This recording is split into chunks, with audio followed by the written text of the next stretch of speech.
صل على رسوله الكريم أما بعد أعوذ بالله من الشيطان الرجيم بسم الله الرحمن الرحيم ربنا وبعث فيهم رسولا منهم يتلو عليهم آياتك ويعلمهم الكتاب والحكمة ويزكيهم إنك أنت العزيز الحكيم صدق الله العظيم.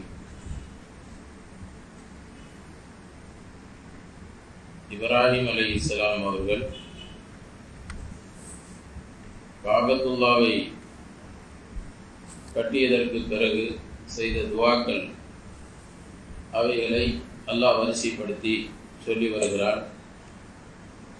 அந்த துவாக்கள் ஒன்றுதான் அவங்க செஞ்ச துவா, ரசூலுல்லாஹி ஸல்லல்லாஹு அலைஹி வஸல்லம் அவர்களை இறை தூதராக அனுப்பும்படி வேண்டிக் கொண்ட துவா. அல்லாஹ் சொல்கிறான், இப்ராஹிம் அலைஹிஸ்ஸலாம் சொன்னதை எடுத்து சொல்கிறான், ரப்பனா எங்களுடைய ரப்பே வபஅஸ் ஃபீஹிம் இவர்களிலே நீ அனுப்புவாயாக. அதாவது இஸ்மாயில் அலைஹிஸ்ஸலாம் அவர்களுடைய அந்த சந்ததிகளில் நீ எழுப்புவாயாக, அனுப்புவாயாக, ரசூலம் மின்ஹும் அவர்களிலிருந்தே ஒரு தூதரை. அவருடைய வேலை என்ன? யத்லு அலைஹிம் ஆயாதிக்க உன்னுடைய வசனங்களை அவர்களுக்கு ஓதி காட்டுவார். வயஅல்லிமுஹுமுல் கிதாப வல் ஹிக்மா அவர்களுக்கு குர்ஆனுடைய பொருளை, அதனுடைய கருத்துக்களை, மேலும் அதனுடைய ஞானங்களை, அதனுடைய தத்துவங்களை, சட்டத்திட்டங்களை எல்லாம் அவர் கற்றுக் கொடுப்பார். வயுஸக்கீஹிம் அவர்களுடைய அகத்தையும் புறத்தையும் பரிசுத்தப்படுத்துவார். இப்படிப்பட்ட ஒரு தூதரை நீ இவர்களிலிருந்து அனுப்புவாயாக என்று இப்ராஹிம் அலைஹிஸ்ஸலாம் அவர்கள் துஆ செய்தார். ரப்பனா இன்னக அன்தல் அஸீஸுல் ஹக்கீம் நிச்சயமாக நீ மிகைத்தவனும் ஞானமுடையவனுமாக இருக்கிறாய் என்று அந்த துவாவை முடித்தார். கண்ணியமிக்கவர்களே, அப்போ நாம் சென்ற வாரம் சொல்லி காட்டினேன் உங்களுக்கு மத்தியில், இப்ராஹிம் அலைஹிஸ்ஸலாம் அவர்களுக்கு பிறகு வந்த நபிமார்கள் எல்லோருமே இப்ராஹிம் அலைஹிஸ்ஸலாமுடைய சந்ததிகள் தான். ஆனால் அவர்கள் அனைவர்களும் பனி இஸ்ஹாக் அலைஹிஸ்ஸலாம் அவர்களுடைய பிள்ளைகளிலிருந்து வந்தவர்கள். அவர்கள்தான் அதிகமான நபிமார்கள் வந்தார்கள். ஆனால் இஸ்மாயில் அலைஹிஸ்ஸலாம் அவர்களுடைய சந்ததியிலிருந்து வந்தது ஒரே ஒரு நபிதான். அதுதான் நம்முடைய நபி, நம்முடைய உயிரின் மேலான கண்மணி நாயகம் ரசூலுல்லாஹி ஸல்லல்லாஹு அலைஹி வஸல்லம் அவர்கள் மட்டும்தான் வந்தார். அவர்கள் தான் இறுதி தூதராக, முத்திரை நபியாக அல்லாஹ் அனுப்பி வைத்து விட்டார். ஒரே ஒரு நபியை இஸ்மாயில் அலைஹிஸ்ஸலாம் அவர்களுடைய சந்ததியிலிருந்து அனுப்பி இருந்தாலும் அத்தனை நபிமார்களுக்கும் கிடைக்காத சிறப்பை கொடுத்து அனுப்பினான். அந்த சிறப்பு என்ன? காத்தமுன் நபியீன், நபிமார்களில் இறுதியானவர் என்ற ஒரு சிறப்பு. கியாமத் வரை வரக்கூடிய எல்லா மக்களுக்கும் இவர்கள்தான் நபி, இவர்களுக்கு அருளப்பட்ட வேதம்தான் கியாமத் வரை இருக்கும் என்ற ஒரு சிறப்போடு அல்லாஹ் இறுதி தூதராகிய நம்முடைய உயிரின் மேலான கண்மணி நாயகம் ரசூலுல்லாஹி ஸல்லல்லாஹு அலைஹி வஸல்லம் அவர்களை அல்லாஹ் அனுப்பி வைத்தான். அப்போ அந்த அனுப்பி வைத்ததை பற்றி நபி அவர்கள் சொல்லும் பொழுது இப்ராஹிம் அலைஹிஸ்ஸலாமுடைய துவாவும் ஈசா அலைஹிஸ்ஸலாமுடைய பஷாரத் என்ற சுப செய்தியுமாக நான் இருக்கிறேன், என்னுடைய தாய் கண்ட கனவின் பலனாக நான் இருக்கிறேன் என்பதாக அவர்கள் சொன்னார்கள். இதையெல்லாம் சென்ற வாரம் நான் உங்களுக்கு முன்னால் சொல்லி காட்டினேன். இந்த துவாவில் ஒரு தூதர் நபி அனுப்பப்படுவதனுடைய நோக்கங்கள் என்ன என்பதை தெளிவுபடுத்தப்பட்டிருக்கிறது. 4 நோக்கங்கள் இதில் சொல்லப்பட்டிருக்கிறது. நபியை அனுப்பப்படுவதனுடைய 4 நோக்கங்கள். அதுல முதலாவதாக யத்லு அலைஹிம் ஆயாத்திக்க உன்னுடைய ஆயத்துகளை அவர் அந்த மக்களுக்கு ஓதி காட்டுவார் என்பதாக அல்லாஹ் சொல்கிறான். முதலாவது விஷயம் தான் ஆயத்துகளை அவர்களுக்கு ஓதி காட்ட வேண்டும். அப்ப குர்ஆனை ஓதி காட்ட வேண்டும். அவர்களாக ஓதி கொள்வார்கள் என்பதல்ல. நீங்க போய் குர்ஆனை கையில கொடுத்துட்டீங்க, எழுதி கொடுத்துட்டீங்க, அவங்க ஓதி கொள்வார்கள் அப்படிங்கிறது அல்ல. அப்போ ஒரு நபியினுடைய அந்த நபி ஸல்லல்லாஹு அலைஹி வஸல்லம் அவர்களுடைய கடமை என்ன அவர்களுக்கு கொடுக்கப்பட்ட பொறுப்பு என்ன அப்படின்னு சொன்னா, வேதத்தை கொடுத்து அந்த வேதத்தினுடைய வசனங்களை மக்களுக்கு ஓதி காட்ட வேண்டும். அவர்கள் தான் அரபு தேசத்துல உள்ளவங்க தானே இருக்கிறாங்க, அரபி மொழியை அறிஞ்சவங்க தானே. அவங்கள்ட்ட எழுதி கையில கொடுத்துட்டு அவங்களா ஓதிக்கிடுவாங்களே அப்படிங்கிறதுலாம் இல்லை. அரபி மொழியை படிப்பது என்பது வேறு, குர்ஆன் ஓதுவது என்பது வேறு. மொழியை படிப்பதை போன்று குர்ஆனை ஓதிவிட முடியாது. குர்ஆனை ஓதுவதற்கென்று சட்டங்கள் இருக்கிறது, முறைகள் இருக்கிறது. அப்ப அந்த முறைகளோடு ஓத வேண்டும். குர்ஆனை எப்படியோ அரபி மொழியை படிச்சுட்டா நாம் ஓதி விடலாம் அப்படிங்கிறது அல்ல, முறையாக குர்ஆனை ஓத வேண்டும். குர்ஆனை ஓதுவதற்கென்று முறைகள் இருக்கிறது. அப்ப அந்த முறை யார் மூலமாக கற்றுக் கொடுக்கப்படும்? யாருக்கு அல்லாஹ் குர்ஆனை இறக்கினானோ, யார் மீது இறக்கினானோ அவர்கள் மூலமாகத்தான் கற்றுக் கொடுக்கப்பட வேண்டும். ஜிப்ரீல் அலைஹிஸ்ஸலாம் ரசூலுல்லாஹ்வுக்கு ஓதி காட்டுறாங்க. ஓதி காட்டும் பொழுது அப்ப ஜிப்ரீல் அலைஹிஸ்ஸலாம் எந்த முறையில் ஓதி காட்டி இருப்பார்கள் அது யாருக்கு தெரியும்? ரசூலுல்லாஹ்வுக்கு மட்டும்தான் தெரியும். அரபி மொழி படித்தவர்கள் எல்லோருக்கும் ஜிப்ரீல் அலைஹிஸ்ஸலாம் எப்படி ஓதி காட்டினாங்கிறது தெரியாது. அப்ப ஜிப்ரீல் அலைஹிஸ்ஸலாம் ஓதி காட்டிய விதம் அதுதான் லௌஹ் மஹ்பூதுல அந்த குர்ஆன் அப்படித்தான் பதிவு செய்யப்பட்டிருக்கிறது. ஜிப்ரீல் அலைஹிஸ்ஸலாம் ஓதி காட்டிய முறையில் தான் பதிவு செய்யப்பட்டிருக்கிறது. அப்ப அந்த முறையில் ஓத வேண்டும் என்று சொன்னால் அதற்கு ஆசிரியர் கட்டாயம் தேவை. ஆசிரியர் இல்லாம நாம அரபி மொழியை படிச்சிருக்கிறேன், குர்ஆனை ஓதிக்கிறேன் அப்படின்னு ஓதுறது இருக்கிறது, இது குர்ஆனுடைய கடமையை சரியாக நிறைவேற்றுவதற்கு உதவாது. குர்ஆன் ஓதுவதனுடைய கடமையை சரியாக நிறைவேற்றுவதற்கு அது உதவாது. அப்ப அரபி மொழியை படித்தால் மட்டும் போதாது, குர்ஆனை முறையாக ஓத வேண்டும் என்று சொன்னால் அப்ப அந்த நபி அவர்களுக்கு அதை ஓதி காட்ட வேண்டும். அல்லாஹ் அதை ஒரு நபியினுடைய பொறுப்பாக ஆக்கி வைத்திருக்கிறார். அது தேவையில்லை, அவங்களா படிச்சுக்கணும்னு சொன்னா அல்லாஹ் தஆலா நினைச்சிருக்க மாட்டா. இதை பொறுப்பாக நபியின் மீது பொறுப்பாக கடமையாக ஆக்கி இருக்க மாட்டார். அல்லாஹ் சொல்வது யத்லு அலைஹிம் ஆயாத்திக. இப்ராஹிம் அலைஹிஸ்ஸலாம் செஞ்ச துஆ என்ன? உன்னுடைய வசனங்களை அவர்கள் ஓதி காட்ட வேண்டும், அந்த மக்களுக்கு ஓதி காட்ட வேண்டும். அப்ப ஓதி காட்டுவது என்பது கடமையாக இருக்கிறது. இந்த ஆயத்துல ஒரு விஷயத்தை நாம் விளங்கிக் கொள்ள வேண்டும். குர்ஆனை ஓதுவது, வார்த்தைகளை ஓதுவதும் ஒரு மூமினுடைய பொறுப்பாக கடமையாக இருக்கிறது. இன்னைக்கு சில பேர் என்ன சொல்லுவாங்க அப்படின்னு சொன்னா, அதாவது வெறும் வார்த்தையை ஓதுறதுல பலன் இல்லை, அர்த்தத்தோட படிச்சாதான் பலன் அப்படின்னு சொல்லுவாங்க. அர்த்தமும் தெரிய வேண்டும், அதனுடைய கருத்துக்களையும் விளங்க வேண்டும் என்பது அடுத்த கட்டம். ஆனால் வார்த்தைகளை மட்டும் ஓதுவதால் பலன் இருக்கிறதா இல்லையா என்று சொன்னால் நிச்சயமாக அந்த வார்த்தைகளை ஓதுவதற்கும் பலன் இருக்கிறது. வார்த்தைகளையும் ஓத பழக வேண்டும். அரபி மொழியில குர்ஆனை ஓத பழக வேண்டும். நம்முடைய நபி ஸல்லல்லாஹு அலைஹி வஸல்லம் அவர்கள் மீது அருளப்பட்ட, அவர்கள் மீது இறக்கப்பட்ட இந்த வேதம் எப்படிப்பட்ட வேதம் என்று சொன்னால், அல்லாஹ் ஜல்ல ஷானஹு தஆலா இதை ஒவ்வொரு முஸ்லிமும் ஓத வேண்டும் என்று அவசியமாக்கி வைத்திருக்கிறார்.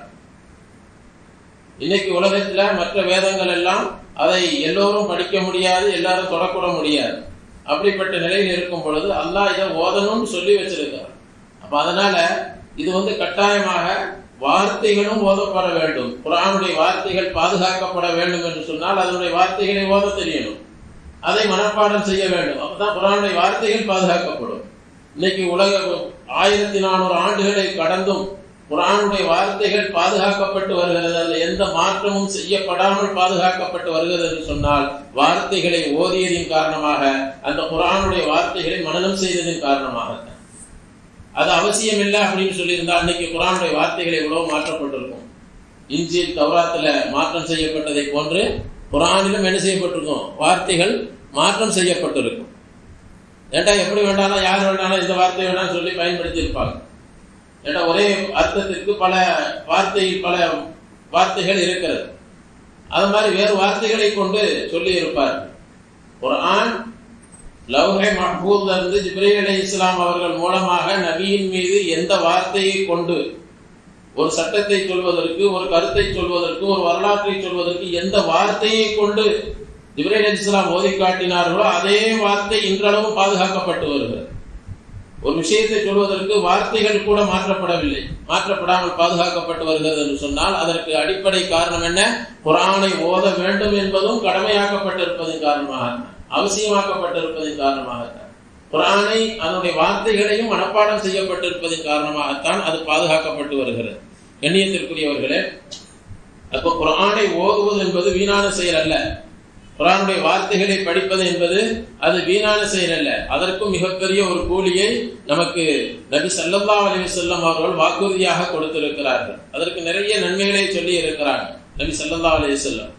ஒரு ஹதீஸ்ல சொன்னாங்க, ஸல்லல்லாஹு அலைஹி வஸல்லம் சொன்னாங்க, அல்லாஹ் தஆலா சொல்வா ஹதீஸ் குதுஸிய சொன்னாங்க, மன் ஷகலஹுல் குர்ஆனு அன் ذிக்ரி வ மஸ்அலதி அஅதைதுஹு அஃதல மா உஅதிய ஸாயிலி. திர்மிதி ஷரீஃப்ல இந்த ஹதீஸ் பதிவு செய்யப்பட்டிருக்கிறது. யாருக்கு என்னை திக்ர் செய்வதை விட்டும் என்னிடத்தில் தன்னுடைய தேவைகளை கேட்பதை விட்டும் குர்ஆன் ஓதுவது அவருடைய கவனத்தை திருப்பி விட்டதோ, குர்ஆன் ஓதுவது அதை மறக்கடிக்க செய்து விட்டதோ, அல்லது அவருக்கு நேரமில்லாமல் ஆக்கி விட்டதோ, அவருக்கு என்னிடத்தில் கேட்பவர்களுக்கு கொடுப்பதை விட சிறந்ததை கொடுப்பேன் என்று அல்லாஹ் சொல்வதாக நபி ஸல்லல்லாஹு அலைஹி வஸல்லம் சொல்றாங்க. குர்ஆன் ஓதுறதுனால அவரால் திக்ர் செய்ய முடியல. சுப்ஹானல்லாஹ், அல்ஹம்துலில்லாஹ், இப்படி திக்ர் செய்வதற்குரிய அவகாசம் கிடைக்கல. எப்பவும் குர்ஆன் ஓதிக்கிட்டே இருந்தார். துவா செய்யல. அவர் துவா கபூலாகக்கூடிய நேரங்களில் எல்லாம் என்ன செஞ்சாரு? குர்ஆன் ஓதுவதில் ஈடுபட்டுட்டார். குர்ஆன் அல்லாஹ்ட்ட எந்த துவாவும் செய்யல. இப்ப அல்லாஹ் தஆலா சொல்றான், என்னிடத்தில் கேட்டால் அவருக்கு நான் என்ன கொடுப்பேனோ அதை விட சிறந்ததை யாருக்கு கொடுப்பேன்? குர்ஆன் ஓதுவதிலே மூழ்கி என்னை இடத்தில் துவா செய்வதையோ என்னை திக்ர் செய்வதையோ மறந்து விடுகிறாரே, அவருக்கு கொடுப்பேன் என்று அல்லாஹ் தஆலா சொல்வதாக நபி ஸல்லல்லாஹு அலைஹி வஸல்லம் அவங்க சொல்லி காட்டுகிறார்கள். சொன்னா அப்ப குர்ஆன் ஓதுவதற்கு எவ்வளவு பெரிய பலன் இருக்கிறது என்பதை நாம் விளங்கிக் கொள்ள வேண்டும். இப்னு தைமியா ரஹ்மஹுல்லாஹ் அவர்கள் தன்னுடைய மஜ்மூல் ஃபத்தாவா என்ற ஒரு கிதாப்ல அவங்க குறிப்பிடுகிறாருங்க, அதாவது குர்ஆனுடைய வார்த்தைகளை ஓதுவது இருக்கிறது மற்ற திக்ர்களை விட அது சிறந்தது. மற்ற திக்ர்களை விட சிறந்தது. எப்படி திக்ர் செய்வது துஆ செய்வதை விட சிறந்ததோ, அதே போல குர்ஆனை ஓதுவது மற்ற திக்ர்களை விட சிறந்தது என்ற நபி ஸல்லல்லாஹு அலைஹி வஸல்லம் அவங்க சொல்லும் பொழுது ஒரு ஹதீஸ்ல இப்படி சொன்னாங்க, அஃலலுல் கலாமி பஅதல் குர்ஆனி அர்பஉன். பேச்சுக்கள்ல நாம பேசக்கூடிய, நாவில் பேசக்கூடிய, நாவில் மொழியக்கூடிய வார்த்தைகளில் குர்ஆனுக்கு பிறகு சிறந்த வார்த்தைகள் 4. அந்த 4ம் கூட குர்ஆனிலிருந்து எடுக்கப்பட்டதுதான் என்று சொன்னாங்க. அது என்ன? சுப்ஹானல்லாஹ், அல்ஹம்துலில்லாஹ், வலா இலாஹ இல்லல்லாஹ், அல்லாஹு அக்பர் என்ற 4 வார்த்தைகள். அப்ப இந்த 4 திக்ர்கள் இவைகள் திக்ராக நாம் செய்யறோம். 3ஆம் கலிமால இடம்பெற்று இருக்கக்கூடிய 3ஆம் கலிமா சொல்றோம், சுப்ஹானல்லாஹ், அல்ஹம்துலில்லாஹ், வலா இலாஹ இல்லல்லாஹ், அல்லாஹு அக்பர். இது குர்ஆன்ல இருக்கக்கூடிய வார்த்தைகள் தான்.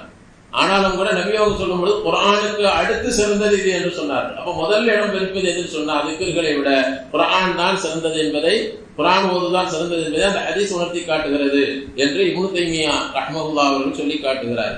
அப்ப அதனால குர்ஆன் ஓதுவது இருக்கிறது அது தனி சிறப்பு மிக்கது. வார்த்தைகளை ஓதுவதும் அது வீணானது கிடையாது. அதுவும் மிகப்பெரிய பலனை பெற்று தரக்கூடியதுதான். நபி ஸல்லல்லாஹு அலைஹி வஸல்லம் பல ஹதீஸ்கள்ல குர்ஆன் ஓதுவதனுடைய சிறப்பை நமக்கு சொல்லி தந்திருக்கிறார்கள். அப்ப ஒரு ஹதீஸ்ல சொல்லும் பொழுது குர்ஆனுடைய ஒவ்வொரு எழுத்துக்கும் 10 நன்மைகள் கிடைக்கும் என்று சொன்னார். ஒரு எழுத்துக்கு 10 நன்மை. அதே மாதிரி இன்னொரு ஹதீஸ் நபி ஸல்லல்லாஹு அலைஹி வஸல்லம் அவங்க சொல்லும் பொழுது ஒருவர் பள்ளிவாசலுக்கு சென்று குர்ஆனுடைய ஒரு வசனத்தை ஓதுவது அவர் பல வருடங்கள் இபாதத் செய்வதை விட சிறந்தது என்று சொல்லி இருக்கிறார். ஒரு வசனத்தை கற்றுக்கொள்வாரேயானார். இந்த கருத்து கூட ஒரு ஹதீஸ்ல நபி அவர்கள் சொல்லி இருக்கிறார். அப்ப அதனால குர்ஆனுடைய வார்த்தைகளை ஓதுவது என்பது வீணான செயல் அல்ல, அதுவும் நன்மைக்குரியதுதான். அவைகளை ஓதுறதுனால நமக்கு நிறைய பலன்கள் கிடைக்கும். இன்னொரு ஹதீஸ்ல நபி அவர்கள் சொல்லும் பொழுது மனிதனுடைய உள்ளம் இரும்பு துருப்பிடிப்பதை போல மனிதனுடைய உள்ளமும் துருப்பிடித்து விடுகிறது என்று சொல்றார்கள். சஹாபா கேட்டாங்க, அந்த துருவை நீக்கிறதுக்கு வழி என்ன என்று கேட்கும் பொழுது குர்ஆன் ஓதுவது என்றும் ஒரு ஹதீஸ்ல சொல்லி இருக்கிறார். குர்ஆன் ஓதுவது மௌத்தை நினைப்பது, இன்னொரு ஹதீஸ்ல திக்ர் செய்வது என்று சொல்லி இருக்கிறார். அப்ப குர்ஆன் ஓதுறதுனால நம்ம உள்ளம் பரிசுத்தம் அடைகிறது. உள்ளம் குர்ஆன் ஓத நம்முடைய உள்ளம் தூய்மை அடைகிறது. உள்ளத்தில் உள்ள பாவத்தினுடைய அழுக்குகள் நீங்கி போய்விடுகிறது. யார் அதிகமாக குர்ஆன் ஓதுவதில் ஈடுபடுகிறார்களோ அவர்கள் பாவத்தை விட்டும் ஒதுங்கிக் கொள்வார்கள். கேட்ட பாவத்தின் மீது வெறுப்பு ஏற்பட்டுவிடும் என்று அந்த ஹதீஸ் நமக்கு உணர்த்தி காட்டுகிறது. கண்ணியத்திற்குரியவர்களே, அதனால குர்ஆன் ஓத வேண்டும். குர்ஆனுடைய வார்த்தைகளை கற்றுக்கொண்டு நாம் ஒவ்வொருவருமே ஓதி குர்ஆனோடு தொடர்புள்ளவர்களாக ஆகிவிட வேண்டும். ஒரு இன்பத்தோடு அந்த குர்ஆனை ஓதக்கூடியவர்களாக மாற வேண்டும். என்னுடைய ரப்புடைய கலாம், என்னை படைத்த ரப்புல் ஆலமீனுடைய வேதம், அந்த கலாம் அவனுடைய பேச்சு. இது அல்லாஹ்வுடைய பேச்சைத்தான் நாம் மொழிகிறோம். அல்லாஹ்வுடைய பேச்சு. கலாம் என்று சொன்னாலே பேச்சு. அல்லாஹ்வுடைய பேச்சை நாம் எடுத்து சொல்கிறோம் அப்படின்னு சொன்னா அல்லாஹ் எவ்வளவு பிரியப்படுவான். எனவே அல்லாஹ்வோடு நெருக்கம் ஏற்பட வேண்டும், அவனோடு காதல் ஏற்பட வேண்டும் என்று சொன்னா குர்ஆனை அதிகமாக ஓத வேண்டும். அடுத்து இரண்டாவது கடமை, நபி அனுப்பப்பட்டதனுடைய இரண்டாவது கடமையாக அல்லாஹ் சொல்வது தஅலீமுல் கிதாப், குர்ஆனை கற்றுக் கொடுப்பது. அப்ப குர்ஆனை ஓதுவது என்பது வேறு, குர்ஆனை கற்றுக் கொடுப்பது அப்படின்னு சொன்னா என்ன? அப்ப இது தனியாக அல்லாஹ் சொல்லுகிறார். குர்ஆனை கற்றுக் கொடுப்பது அப்படிங்கிறதுக்கு அப்ப என்ன, குர்ஆனை ஓதி காட்டுவது என்று ஒன்று தனியா சொல்லிட்டான். அப்ப இது ரெண்டு வெவ்வேறு என்பதை அல்லாஹ் இங்க உணர்த்தி காட்டுகிறார். குர்ஆனுடைய வார்த்தைகளை கற்றுக் கொடுப்பது திலாவத். நான் சென்ற வாரம் கூட சொல்லி காட்டினேன். குர்ஆனுடைய ஓதுறதுக்கு மட்டும்தான் ஓதுதல் திலாவத் என்ற வார்த்தை பயன்படுத்தப்படும். மற்ற கிதாபுகளை படிக்கிறதுக்கு அரபில கிராஅத் என்று சொல்வார்கள். கிராஅத் சொன்னா படிப்பது. ஆனா ஓதுதல் என்பது குர்ஆனுக்கு மட்டும்தான் பயன்படுத்தப்படும். திலாவத் அப்படின்னு சொன்னா திலாவத்துல் கிதாப்னு சொல்ல மாட்டான், திலாவத்துல் குர்ஆன், குர்ஆனை ஓதுறது அப்படின்னு சொல்லுவாங்க. அப்ப மற்ற கிதாபுகளை மற்ற புத்தகங்களை படிக்கிறதுக்கு திலாவத்தில் சொல்லப்படுது. ஓதுதல் அப்படிங்கிறது, திலாவத் அப்படிங்கிறது குர்ஆனை ஓதுவதற்கு மட்டும் சொல்லப்படும். அப்ப அந்த திலாவத் என்பது தனி. அடுத்து தஅலீமுல் கிதாப், கிதாபை அதனுடைய சட்டங்களை கற்றுக் கொடுப்பது, அதனுடைய பொருளை கற்றுக் கொடுப்பது. அப்ப குர்ஆனை நாம தனியாக படித்துக் கொள்ளலாம் அப்படின்னு விளங்குவதும் தவறு. நான் தனியாக வச்சு நான் விளங்கிக் கொள்வேன். ஏன்டா அல்லாஹு தஆலா நபிக்கு கடமையாக்கி இருக்கிறான். ஏன்டா அரபு மொழி, அரபுகளை விடவா நமக்கு மொழி தெரிந்துவிடும், அர்த்தம் தெரிந்துவிடும். அரபுகளுக்கு தான் குர்ஆன் இறங்குச்சு, அரபு மொழியில தான் இறங்குச்சு, அரபுகளுக்கு மத்தியில் தான் குர்ஆன் இறங்குச்சு. அப்ப அரபுகளுக்கு மத்தியில குர்ஆன் இறங்கி இருக்கும் பொழுது குர்ஆனை ஓதி காட்டிட்டாலே அவர்கள் தான் அர்த்தம் தெரிஞ்சுக்கிடுவாங்களே, அர்த்தத்தை தெரிந்து கொள்வார்களே. அப்புறம் எதுக்கு அவங்களுக்கு போய் கற்றுக் கொடுக்கணும் தனியாக? கண்ணியத்திற்குரியவர்களே, அப்ப குர்ஆனுடைய நடை அது என்ன சொல்ல வருகிறது என்பதை ஒரு ஆசிரியர் மூலமாகத்தான் கற்றுக்கொள்ள முடியும். யாரிடத்திலிருந்து கற்றுக்கொண்ட ஆசிரியர்? அல்லாஹ்விடத்திலிருந்து கற்றுக்கொண்ட ஆசிரியர். அல்லாஹ்விடத்திலிருந்து நபி அவங்க கற்றுக்கொண்டாங்க. அப்ப அந்த கலாமை யாருடைய கலாமாக இருக்கிறதோ அந்த கலாமுக்கு உரித்தானவன் நபிக்கு கற்றுக் கொடுக்கிறான். நபி அவர்கள் நமக்கு கற்றுத் தருகிறார்கள், உம்மத்துக்கு கற்றுத் தருகிறார்கள். அப்ப நபி ஸல்லல்லாஹு அலைஹி வஸல்லம் அவர்கள் அனுப்பப்பட்ட நோக்கங்களில் ஒரு நோக்கம் என்ன அப்படின்னு சொன்னா, கிதாபை குர்ஆனை மற்றவர்களுக்கு கற்றுக் கொடுப்பது. கண்ணியத்திற்குரியவர்களே, அபூபக்கர் சித்தீக் ரலியல்லாஹு தஆலா அவங்க நபி ஸல்லல்லாஹு அலைஹி வஸல்லம் அவர்களிடத்துல ஒரு ஆயத்துக்கு சம்பந்தமாக முறையிட்டார்கள். என்ன ஆயத்து அப்படின்னு சொன்னா, மய்யஅமல் சூஅன் யுஜ்ஸ பிஹின்னு குர்ஆன்ல ஒரு வசனம் இருக்குது.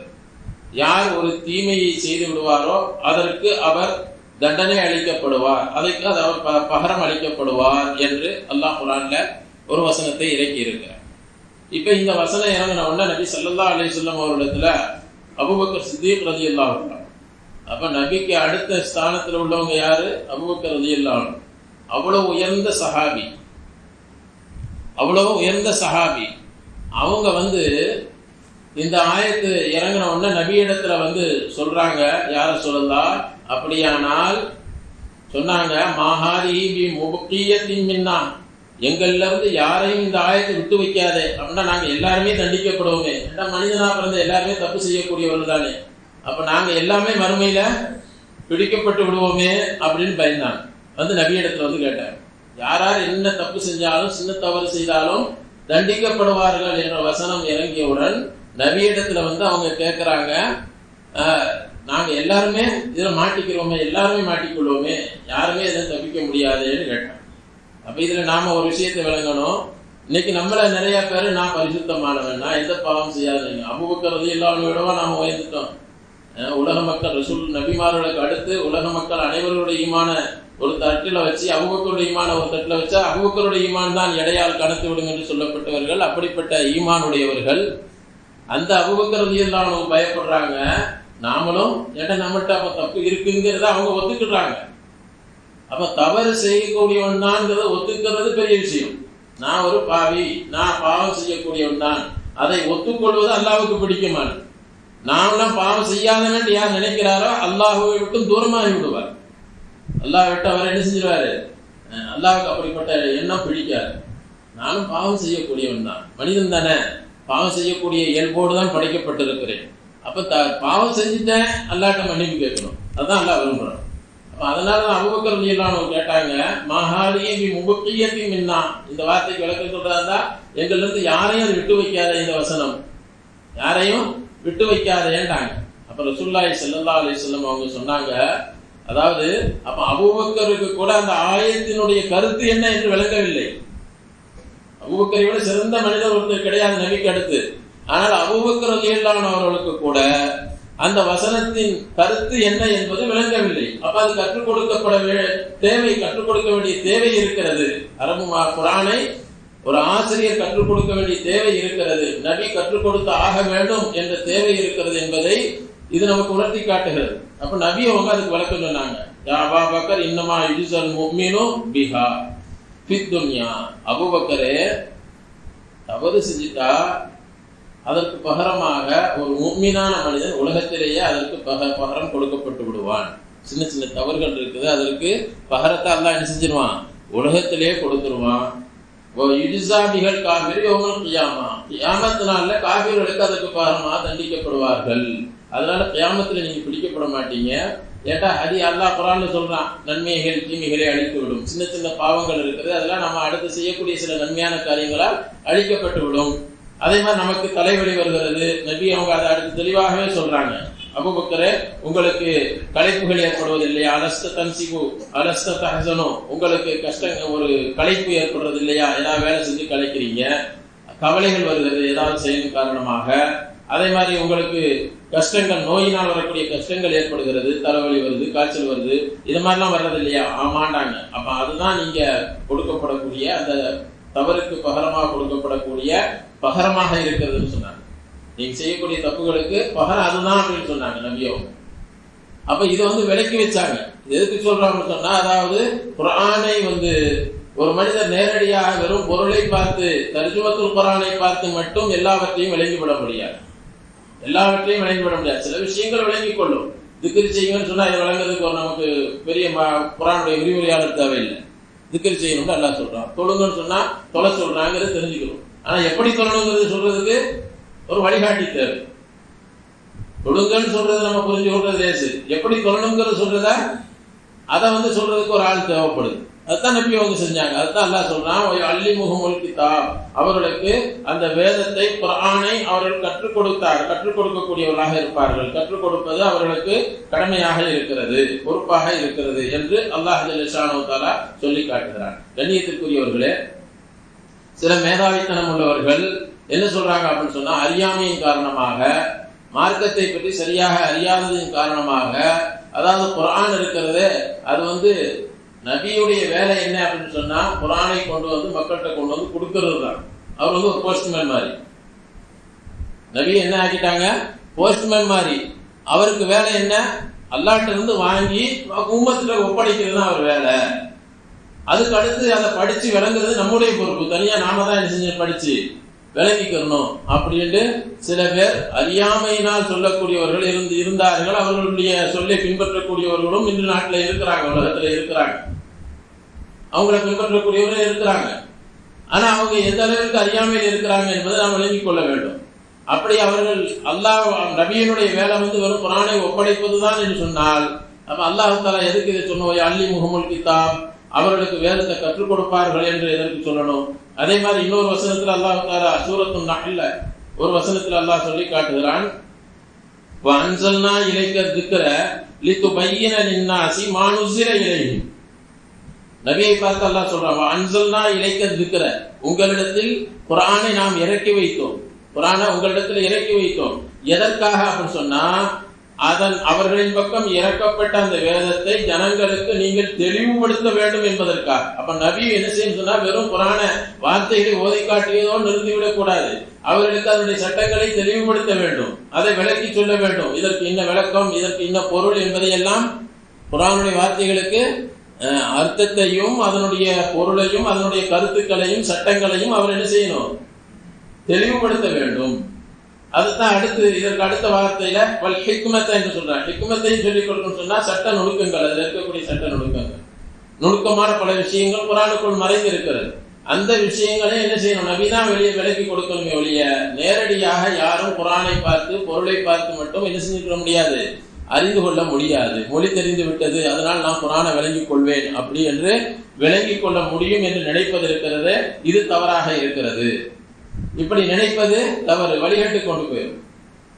நபி தேவை, ஆசிரியர் தேவை என்பதை இங்க அல்லாஹ் ஜல்ல ஷானஹு வ தஆலா இந்த வார்த்தைகளின் மூலமாக நமக்கு உணர்த்தி காட்டுகிறான். கண்ணியத்திற்குரியவர்களே, அப்ப அல்லாஹ் சொல்லும் பொழுது இதை சொல்லல, அதான் மக்கள்கிட்ட போய் ஒப்படைச்சிருங்க, இதை உங்களுக்கு குர்ஆன் கொடுத்துட்டேன் மக்கள்கிட்ட ஒப்படைச்சிருங்கன்னு சொல்லல, மக்களுக்கு தெளிவுபடுத்துங்கன்னு சொன்னோம். மக்கள்கிட்ட நீங்க என்ன செய்யணும், குர்ஆனை தெளிவுபடுத்துங்க, ஓதி காட்டுங்க, அவர்களுக்கு அதனுடைய சட்டங்களை அதனுடைய நுணுக்கங்களை அதில் பொதிந்திருக்கக்கூடிய எல்லா விஷயங்களையும் என்ன செய்யும், நீங்க தெளிவுபடுத்த வேண்டும் என்றும் பொறுப்பை நபிக்கு ஒப்படைச்சிருக்கிறான்னு சொன்னா, அப்ப நபியால் தெளிவுபடுத்தப்பட வேண்டியது நமக்கு அவசியமாக இருக்கிறது என்பதை நாம் விளங்கிக் கொள்ள வேண்டும். அது மூன்றாவது மூன்றாவது நோக்கமாக அல்லாஹ் சொல்லி காட்டிவிட்டான். அவர் வேதத்தை கற்றுக் கொடுக்க வேண்டும், அதனுடைய சட்ட நுணுக்கங்களை கற்றுக் கொடுக்க வேண்டும். இந்த ரெண்டு விஷயங்களை அல்லாஹ் சொல்றான். நான்காவது நோக்கமாக அல்லாஹ் சொல்வது என்று சொன்னா, வயுஸக்கீஹிம், அவர்களை பரிசுத்தப்படுத்த வேண்டும். அவர்கள் பரிசுத்தப்படுத்துவார். பரிசுத்தப்படுத்துவதால் வெளிரங்கமான அசுத்தங்களை விட்டும் அவர்களை பரிசுத்தப்படுத்துவார். அதாவது வெளிரங்கமான அசுத்தங்களை விட்டும் பரிசுத்தப்படுத்தக்கூடிய விஷயங்களை சொல்லிக் கொடுப்பார். அதல்லாம உள்ளத்தை பரிசுத்தப்படுத்துவது, தஸ்கியா அப்படின்னு சொன்னா என்ன அப்படின்னு சொன்னா, அசல்ல உள்ளத்தை பரிசுத்தப்படுத்துவதுதான். உள்ளத்தை வெளிரங்கமான அசுத்தங்களை விட்டு பரிசுத்தப்படுத்த சட்டங்கள்ல வந்துடும், சட்டங்கள்ல வந்துடுது. சட்டங்களை சொல்லும் பொழுது அப்ப நபி அவங்க அதை சொல்லி கொடுத்துட்டாங்க, எல்லா விஷயங்களையும் சொல்லிட்டாங்க. குர்ஆன்ல வரக்கூடிய விஷயங்கள்ல அல்லாஹ் குர்ஆன்ல சொல்லி இருக்கிறான், நீங்க மலஜலம் கழித்து விட்டால் அப்ப ஒது செய்யுங்க அப்படிங்கிற விஷயத்தை அல்லாஹ் சொல்லி இருக்கிறான். ஒது செஞ்சு சுத்தம் செய்து கொள்ளுங்கள், அப்ப சுத்தம் அடைந்து விடுகிறோம். உள்ள பரிசுத்தம் உல பரிசுத்தம் அப்படின்னு இருக்குது, உள்ளங்களை பரிசுத்தப்படுத்தக்கூடிய வேலை. தஸ்கியா அப்படிங்கிறதுக்கு விளக்கம் சொல்லும் பொழுது என்ன சொல்லுவாங்கன்னு சொன்னா, உள்ளங்களை அருவருப்பான செயல்களை விட்டும் அருவருப்பான எண்ணங்களை விட்டும் சிந்தனைகளை விட்டும் உள்ளங்களை தூய்மைப்படுத்து, நல்ல விஷயங்களை கொண்டு நற்குணங்களை கொண்டு உள்ளத்தை அலங்கரித்தல், உள்ளத்தை அலங்கரிப்பது அப்படின்னு சொல்லி இருக்கிறாங்க. அப்ப உள்ளத்துல மனிதனுடைய உள்ளத்துல பொறாமை என்ற கெட்ட குணம் இருக்குது, நஜிஸ் இருக்குது. அதெல்லாம் ஒரு நஜிஸ். பொறாமை என்ற நஜிஸ் இருக்குது, பெருமை என்ற நஜிஸ் இருக்கிறது, அகம்பாவம் என்ற நஜிஸ் இருக்கிறது, அடுத்தவர்களை கேவலமாக கருதுவது என்று நஜிஸ் இருக்கிறது. இது மாதிரி நிறைய நஜிசுகள் உள்ளத்துக்குள்ள இருக்குது. இந்த உள்ளத்தினுடைய நஜிஸை எல்லாம் வெளியேற்றி விட்டு நற்குணங்கள் என்ற நஜிஸ், நல்ல குணங்கள் என்ற அந்த தன்மையை உள்ளத்துல கொண்டு வருவது. நல்ல குணங்கள் என்ன, யாரை பார்த்தாலும் உயர்வாக நினைப்பது, பணிவு, உள்ளத்துல பணிவு வருவது, நான் தான் எல்லாரை விட மோசமானவன், நான் தாழ்ந்தவன் என்ற உணர்வு வருவது, பணிவு. இத மாதிரி நல்ல நல்ல தன்மைகள் நம்ம உள்ளத்துல வர்றது இருக்கிறது. இது தஸ்கியா. இது என்னது, தஸ்கியா. இந்த தஸ்கியாவை செய்யறது யாரு சொன்னா, நபி ஸல்லல்லாஹு அலைஹி வஸல்லம் அவங்கதான். அப்ப நபி ஸல்லல்லாஹு அலைஹி வஸல்லம் அவர்களுக்கு அதை சொல்லி அல்லாஹ் என்ன செஞ்சான்னு சொன்னா உணர்த்தி காட்டி இருக்கிறான். ஒரு மனிதன் பரிசுத்தம் அடைவதற்கு வெறும் கிதாபுல்லாஹ், அந்த கிதாபுல்லாஹ்வுடைய வார்த்தைகள் மட்டும் போதாது, அதற்கு ரிஜாலுல்லாஹ், அதை படித்தவர்களும் அதை விளங்கியவர்களும் தேவைப்படுவார்கள். அவர்களுடைய தொடர்பு அவசியம். அவர்களிடத்திலிருந்து நீங்கள் கற்றுக்கொள்ள வேண்டும், கற்றுக்கொண்டு உள்ளத்தை பரிசுத்தப்படுத்த வேண்டும். அவர்களுடைய தொடர்புல இருந்தால் தான் உங்களுடைய உள்ளங்கள் பரிசுத்தமாகும். நீங்க வெறும் வேதத்தை பார்த்துட்டு என்னுடைய உள்ளத்தை பரிசுத்தப்படுத்தலாம் நினைச்சா அது முடியாது, உள்ளம் பரிசுத்தம் அடையாது. சட்டங்களை தெரிந்து கொள்வது என்பது வேறு. நிறைய விஷயங்கள் ஞானவான்கள் நிறைய ஞானங்களை அடைந்து கொண்டேன், நிறைய கல்வியை அடைந்து கொண்டேன் என்பது வேறு. ஆனால் உள்ளம் பரிசுத்தம் அடைவதற்கு அதற்கு ஒருவர் தேவை என்பதை அல்லாஹ் இங்கு சொல்லி காட்டு. நபி அவங்க சுத்தப்படுத்துவார்கள் அவருடைய உள்ளங்களை என்று அல்லாஹ் சொல்லி காட்டுகிறார். அப்ப நபியின் மூலமாக நபியிடத்திலிருந்து சஹாபாக்கள் கற்றுக்கொண்டார்கள், சஹாபாக்களிடத்திலிருந்து தாபியன்கள் தங்களுடைய உள்ளங்களை பரிசுத்தப்படுத்திக் கொண்டார்கள், தாபியன்களிடத்திலிருந்து அவர் தபா தாபியன்கள், இதற்கு பிறகு சாலிஹீன்கள் நல்லடியார்கள், இவர்கள் வாயிலாக இந்த உம்மத்து வரை வந்திருக்கு. அதனாலதான் அல்லாஹ் குர்ஆன்ல சொல்லும் பொழுது யா அய்யுஹல்லதீன ஆமனு தக்குல்லாஹ், ஈமான் கொண்டவர்களே அல்லாஹ்வை அஞ்சிக் கொள்ளுங்கள், வ கூனு மஅஸ் ஸாதிகீன், நல்லவர்களோடு சேர்ந்திருங்கள் என்று சொல்கிறார். நல்லவர்களுடன் சேர்ந்திருங்கள். எதற்காக? நீங்க நல்லவர்களோடு சேர்ந்திருந்தால் தான் நீங்கள் நல்லவர்களாக ஆக முடியும். உண்மையாளர்களோடு சேர்ந்திருங்கள். அந்த உண்மையாளர்களோடு சேர்ந்திருந்தால் தான் நீங்கள் உண்மையாளர்களாக இருக்க முடியும் என்பது என்ற காரணத்தினால் அல்லாஹ் சொல்லுகிறான். அவ்வாறு கண்ணியத்திற்குரியவர்களே, அதே போல அல்லாஹ் நமக்கு இன்னொரு வசனம் ஸிராத்தல் லதீன அன்அம்த அலைஹிம், நேரான வழியை காட்டு அப்படின்னு அல்லாஹ்ட்ட கேட்கிறோம் சூரத்துல் ஃபாத்திஹாவுல. அப்ப அதுல அல்லாஹ் சொல்றா, சிராத்தல் லதீன அன்அம்த அலைஹிம், நீ யாருக்கு நேர்வழி காட்டினாயோ அவர்கள் யார் மீது உபகாரம் செய்தா அவர்களுடைய வழி. யாருக்கு அல்லாஹ் உபகாரம் செஞ்சிருக்கிறான் அப்படின்னு சொன்னா அதை இன்னொரு வசனத்துல சூரத்து நிசாவில் அல்லாஹ் சொல்லி காட்டும் பொழுது சொல்லி காட்டுகிறான், அன்அமல்லாஹு அலைஹிம் மினன் நபியீன வஸ்ஸித்தீகீன வஷ்ஷுஹதாஇ வஸ்ஸாலிஹீன், நபிமார்கள், சித்தீகீன்கள் என்று சொல்லப்படக்கூடிய உண்மையாளர்கள், ஷஹீதுகள், மார்க்க போர்ல அல்லாஹ்வுக்காக வேண்டி தன்னுடைய உயிரை கொடுத்த ஷஹீதுகள், அடுத்து சாலிஹீன்கள் என்ற நல்லடியார்கள். இப்ப இவர்கள் மீது அல்லாஹ்வுடைய உபகாரம் இருக்கிறது. அவர்களுடைய பாதை தான் நேரான பாதை. அவர்களை பின்பற்றி நடக்கும் பொழுதுதான் நேரான பாதையில் செல்ல முடியும். அதனால நான் டைரக்டா குர்ஆனை பார்த்து ஹதீஸை பார்த்து நேரடியாக நான் போயிருவேன், சொர்க்கத்துக்கு போயிருவேன், நான் நல்லவனாக ஆகிருவேன் அப்படின்னு நினைக்கிறது இருக்கிறதே, அது மாபெரும் தவறு. அது குர்ஆனுக்கு மாற்றமான சிந்தனை. அந்த சிந்தனை என்ன? குர்ஆனுக்கு மாற்றமான சிந்தனை. அப்ப நல்லோர்களுடைய தொடர்பு வேணும், நல்லடியார்களுடைய சகவாசம் வேணும் என்பதை குர்ஆன் தெளிவுபடுத்துகிறது. நபி ஸல்லல்லாஹு அலைஹி வஸல்லம் அவங்க சொல்லும் பொழுது கூட, கடைசி காலத்துல சொல்லும் பொழுது, உங்களுக்கு மத்தியில் 2 விஷயங்களை விட்டு செல்கிறேன், ஒன்று குர்ஆன், இன்னொன்று என்னுடைய வழிமுறை என்று ஒரு ஹதீஸ்ல சொன்னாங்க. அதே போல இன்னொரு இடத்துல இன்னொரு தடவை நபி அவர்கள் சொல்லும் பொழுது என்ன சொன்னாங்க அப்படின்னு சொன்னா, நான் உங்களுக்கு மத்தியிலே விட்டு செல்கிறேன். எதை விட்டு செல்றேன் அப்படின்னு சொன்னா, அதை நீங்க பற்றி பிடிக்கிற வரை வழி தவற மாட்டீர்கள் என்று சொல்லிட்டு, முதலாவது கிதாபுல்லாஹ், இரண்டாவது வஇத்தரத்தி அஹ்ல பைத், என்னுடைய குடும்பத்தார்கள் என்று சொன்னார்கள். என்னுடைய குடும்பத்தார்களை நீங்கள் பின்பற்றி நடங்கள், அவர்கள் சொல்லக்கூடிய விஷயங்களை கேட்டு நடங்க. என்னுடைய குடும்பத்தில் உள்ளவர்கள் என்னிடத்திலிருந்து தீனை கற்றிருக்கிறார்கள். இது திருமதி ஷரீஃபில் இந்த ஹதீஸ் பதிவு செய்யப்பட்டிருக்கு. அப்ப மனிதர்களுடைய தேவை இருக்கிறது, குர்ஆனை வழங்குவதற்கு, நம்முடைய உள்ளங்களை பரிசுத்தப்படுத்துவதற்கு அடுத்தவருடைய தேவை இருக்கிறது. அதே போல இன்னொரு ஹதீஸ்ல நபி அவங்க சொல்லும் பொழுது, எனக்கு பின்னால் நீங்கள் என்னுடைய தோழர்கள் அபூபக்கர், உமரை பின்பற்றுங்கள். அதே போல அம்மாருடைய வழிமுறையை பின்பற்றி நடங்கள், அம்மார் இப்னு யாசிர் ரலியல்லாஹு அன்ஹு அவருடைய வழிமுறையை பின்பற்றி நடங்கள். வதமஸ்ஸகு பி அஹதி இப்னு மஸ்ஊத் ரலியல்லாஹு தஆலா அன்ஹு அவர்கள் உங்களுக்கு சொல்லக்கூடிய விஷயங்களை நீங்கள் பற்றி பிடித்துக் கொள்ளுங்கள் என்று சொன்னாங்க. அப்ப சஹாபாக்கள்கிட்ட இருந்து நீங்க கற்றுக்கொள்ளுங்கள், உங்களை பரிசுத்தப்படுத்திக் கொள்ளுங்கள். அதனாலதான் இமாம் அபூ ஹனீஃபா ரஹ்மத்துல்லாஹி அலைஹி அவர்கள் குர்ஆன் ஹதீஸ்ல இருந்து நேரடியாக அவர்கள் அடைந்து கொண்ட விஷயத்திற்கு அடுத்தபடியாக ஹுலஃபாய் ராஷிதீன் சொல்லப்படக்கூடிய 4 கலீஃபாக்களுடைய சொல்லுக்கு அடுத்தபடியாக முக்கியத்துவம் கொடுப்பது யாருடைய சொல்லுக்கு சொன்னா, இப்னு மஸ்ஊத் ரலியல்லாஹு அன்ஹு சொல்லுக்கு முக்கியத்துவம் கொடுப்பாங்க சட்டங்களை எடுக்கிறதுல. அப்ப அந்த அளவுக்கு நபி அவர்கள் சொல்லி இருக்கிறாங்க. அதாவது நாம் நேரடியாக குர்ஆனை பார்த்தோ ஹதீஸை பார்த்து விட்டோ பொருளை மட்டும் அறிந்து கொண்டோ நாம் என்ன செய்ய முடியாது, முழுமையாக நம்முடைய உள்ளங்களை பரிசுத்தப்படுத்திக் கொள்ள முடியாது. அதற்கு அல்லாஹ்வை சார்ந்த மனிதர்கள், அதாவது யார் அந்த குர்ஆன் ஹதீஸோடு தொடர்புள்ளவர்களாக இருக்கிறார்களோ, அதை நல்ல முறையில் விளங்கி இருக்கிறார்களோ, அவர்களுடைய சகவாசம், அவர்களுடைய தொடர்பு நமக்கு தேவை. அதன் மூலமாகத்தான் சட்டங்களையும் சரியாக அறிந்து கொள்ள முடியும், நம்முடைய உள்ளங்களை பரிசுத்தப்படுத்திக் கொள்ள முடியும் என்பதை அல்லாஹ் இந்த வசனத்தின் வாயிலாக நமக்கு சுட்டி காட்டுகிறான். அல்லாஹ் ஜல்ல ஷானஹு தஆலா இந்த வசனத்தின் மூலமாக நமக்கு எதை சொல்ல விரும்புகிறானோ நாடுகிறானோ அந்த விஷயங்களை விளங்கி செயல்படக்கூடிய தௌஃபீக்கை அல்லாஹ் நம் அனைவர்களுக்கும் தந்தருள்வானாக. வ ஆகிரு தஅவானா அனில் ஹம்துலில்லாஹி ரப்பில் ஆலமீன்.